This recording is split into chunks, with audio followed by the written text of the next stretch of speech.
हर हर महादेव। आज मैं आपके लिए लेकर आई हूँ शिव और पार्वती की विवाह कथा। भगवान शंकर और पार्वती जी की शादी बहुत ही भव्य तरीके से हुई थी।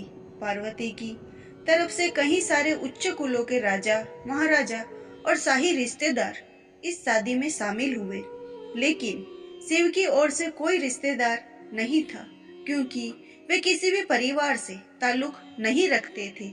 आइए जानते हैं आगे क्या हुआ। जब शिव और पार्वती का विवाह होने वाला था, तो एक बड़ी सुंदर घटना हुई। उनकी शादी बहुत ही भव्य पैमाने पर हो रही थी। इससे पहले ऐसी शादी कभी नहीं हुई थी। शिव, जो दुनिया के सबसे तेजस्वी प्राणी थे, एक दूसरे प्राणी को अपने जीवन का हिस्सा बनाने वाले थे। उनकी शादी में बड़े से बड़े और छोटे से छोटे लोग शामिल हुए। सभी देवताओं तो वहां मौजूद थे, साथ ही असुर भी वहां पहुंचे। आमतौर पर जहां देवता जाते हैं, वहां असुर जाने से मना कर देते हैं, और जहां असुर जाते हैं, वहां देवता नहीं जाते थे। शिव पशुपति है, मतलब सभी जीवों के देवता भी है। तो सारे जानवर, कीड़े मकोड़े और सारे जीव उनकी शादी में उपस्थित हुए। यहाँ तक कि भूत पिशाच और विक्षिप्त लोग भी उनके विवाह में मेहमान बनकर पहुंचे। उनकी आपस में बिल्कुल बनती नहीं थी, मगर यह तो शिव का विवाह था, इसीलिए उन्होंने अपने सारे झगड़े भुलाकर एक बार एक साथ आने का मन बनाया। शिव पशुपति है, मतलब सभी जीवों के देवता है। तो सारे जानवर, कीड़े मकोड़े और सारे जीव उनकी शादी में उपस्थित हुए। यहाँ तक कि भूत पिशाच और विकसित लोग उनके विवाह में मेहमान बनकर पहुंचे।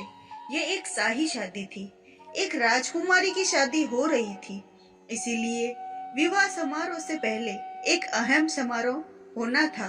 भगवान शिव और देवी पार्वती की वंशावली, वर वधू दोनों की वंशावली घोषित की जानी थी।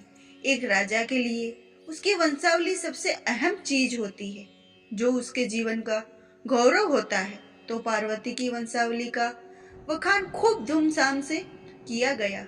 ये कुछ देर तक चलता रहा।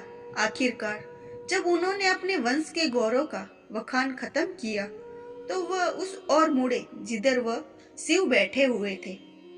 सभी अतिथि इंतजार करने लगे कि वर की ओर से कोई उठकर शिव के वंश के गौरव के बारे में बोलेगा, मगर किसी ने एक शब्द भी नहीं कहा। वधू का परिवार ताज्जुब करने लगा। क्या उसके खानदान में कोई ऐसा नहीं है जो खड़े होकर उसके वंश की महानता के बारे में बता सके? मगर वाकई कोई नहीं था। वर के माता पिता, रिश्तेदार या परिवार से कोई वहां नहीं आया था, क्योंकि उसके परिवार में कोई था ही नहीं। वह सिर्फ अपने साथियों, गणों के साथ आया था, जो विकृत जीवों की तरह दिखते थे। वे इंसानी भाषा तक नहीं बोल पाते थे और अजीब सी बेसुरी आवाजें निकालते थे। वे सभी नशे में चूर और विचित्र अवस्थाओं में लग रहे थे। भगवान शिव ने धारण किया मौन, फिर भी पार्वती के पिता पर्वतराज ने शिव से अनुरोध किया, कृपया अपने वंश के बारे में कुछ बताइए।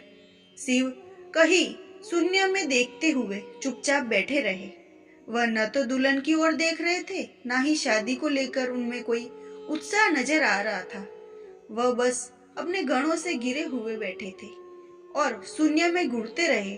वधू पक्ष के लोग बार बार उनसे यही सवाल पूछते रहे, क्योंकि कोई भी अपनी बेटी की शादी ऐसे आदमी से नहीं करना चाहेगा जिसके वंश का अता पता न हो। उन्हें जल्दी थी क्योंकि शादी के लिए शुभ मुहूर्त तेजी से निकला जा रहा था, मगर शिव मौन रहे। समाज के लोग, कुलीन, राजा महाराजा और पंडित बहुत घृणा से शिव की ओर देखने लगे और तुरंत फुसफुसाहट शुरू हो गई। इसका वंश क्या है? ये बोल क्यों नहीं रहा है?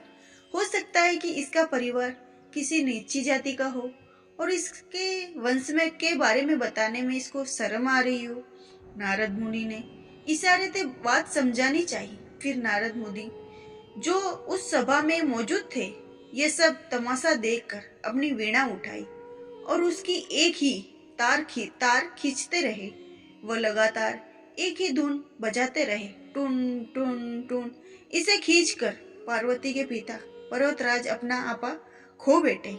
यह क्या बकवास है? हम वर की वंशावली के बारे में सुनना चाहते हैं, मगर वो कुछ बोल नहीं रहा। क्या मैं अपनी बेटी की शादी ऐसे आदमी से कर दूं? और आप यह खिजाने वाला शोर क्यों कर रहे हो? क्या यह कोई जवाब है? नारद ने जवाब दिया, वर के माता पिता नहीं हैं। राजा ने पूछा, क्या आप यह क्या कहना चाहते हो? वह अपने माता पिता के बारे में नहीं जानता। नारद ने सभी को बताया कि भगवान स्वयंभू है। नहीं, इनके माता पिता ही नहीं है, इनकी कोई विरासत नहीं है, इनका कोई गोत्र नहीं है, इसके पास कुछ नहीं है।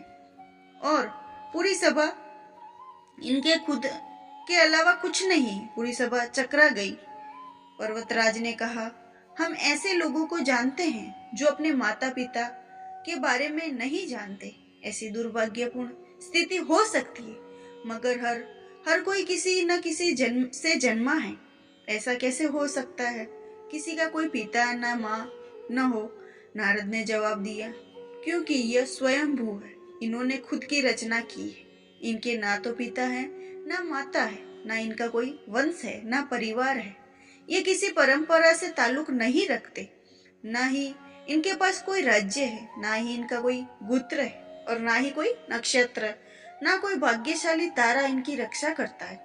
यह इन सब चीजों से परे है। यह एक योगी है और इन्होंने सारे अस्तित्व को अपना एक हिस्सा बना लिया है। इनके लिए सिर्फ एक वंश है, ध्वनि।